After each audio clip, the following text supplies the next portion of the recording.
या सर नहीं मुझे कुछ तस्वीरें दिखानी पड़ेगी अदिति। ये देखिए लड्डू बट रहे हैं दफ्तरों में पटना में। कल ही हमने देखा कैसे पोस्टर वॉर जो है वो छिड़ी पोस्टर से पटा हुआ था। अभी जेडीयू दफ्तर के बाहर की तस्वीर है जहाँ पर पटाखे फोड़े जा रहे हैं, लड्डू बांटे जा रहे हैं। आंकड़े थोड़े बहुत इधर उधर हो जाएंगे अदिति, बहुत नहीं बन रहे। शिखा, मैंने जब मैं बीजेपी लंबे समय से कवर कर रही हूँ, मैंने हरियाणा के जब नतीजे आए तो बीजेपी के नेताओं के लिए अनएक्सपेक्टेड थे। ऐसा थोड़ी हो सकता है, वो खुद लड्डू खा के खुद आपस में बात कर रहे थे क्या हो गया। फिर महाराष्ट्र के नतीजे आए, वो भी 2024 के बाद जब 240 और बहुत डेंट किया था महाराष्ट्र ने। और फिर बिहार क्या है। अब बिहार में जब मैं घूमी या बिहार में बीजेपी दिल्ली के नेताओं में मिली तो सब बोल रहे थे कि ज्यादा से आधा मतलब 150 तो पार हो नहीं सकते। और मुझे याद है एक बहुत बड़े नेता, उन्होंने एक बड़े अखबार को ये कहा कि बहुत टक्कर है, तो दिल्ली ने बुला के उनको कहा कि अगर तुम ये नहीं मान पा रहे हो कि हम अच्छा कर रहे हैं तो तुम बिहार मत जाओ। और ये दो बड़े नेताओं के बीच की बात थी। आपको 160 कहना है तो कहना है हम कुछ भी जीते। और ये कॉन्फिडेंस ऊपर वाले दिला रहे थे कि आपको दिखाना है कि हम कितने कॉन्फिडेंट हैं। 160 तो अमित शाह जी ने एक बार नहीं कई बार कहा है, पर उन्होंने भी कभी ये आंकड़ा नहीं बताया। ये आंकड़ा नहीं बताया था। अब क्या हो रहा है कि अभी तक ये लग रहा था बीजेपी को, ये आंकड़ा आपने भी नहीं बताया। एब्सोल्युटली नहीं। ये आंकड़ा विस्मयकारी है ये, और निश्चित रूप से पक्ष विपक्ष और मीडिया सबके लिए इसका विश्लेषण तो करना पड़ेगा। अच्छा लग रहा है अदिति जी एग्जिट पोल का भी जिक्र कर लेते हैं। जी का साइलेंट वोटर है।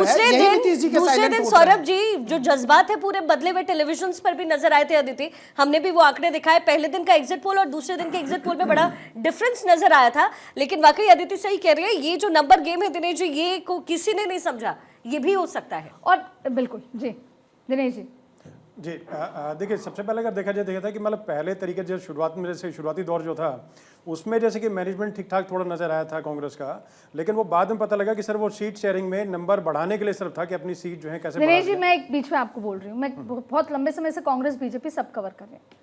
मेरे को आज नेहरू जी का बर्थडे है, आज वो देख रहे होंगे कांग्रेस कैसा परफॉर्म कर रही है। ऐसा नहीं है कि कांग्रेस में पोटेंशियल नहीं है।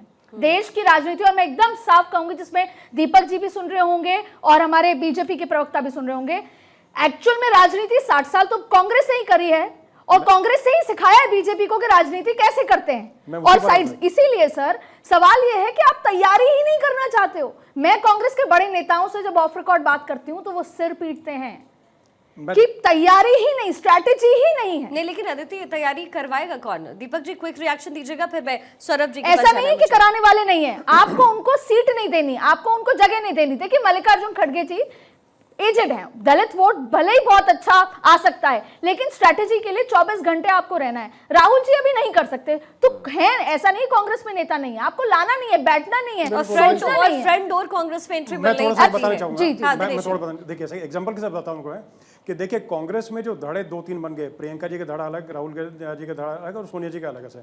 और एग्जांपल के जैसे आप कवरेज करते हैं तो आपको सब पता होगा से, जब सीएम थे भूपेंद्र हुड्डा तो उस टाइम पे एक कुछ साल पहले खाट यात्रा निकली थी यूपी से और एंटर किया था और भैरव मंदिर के पास में उसकी सभा थी ऐसे। और उसमें उस टाइम के प्रदेश में नाम लेना नहीं चाहता से, प्रदेश अध्यक्ष थे हरियाणा के, उनका सर फोड़ दिया गया।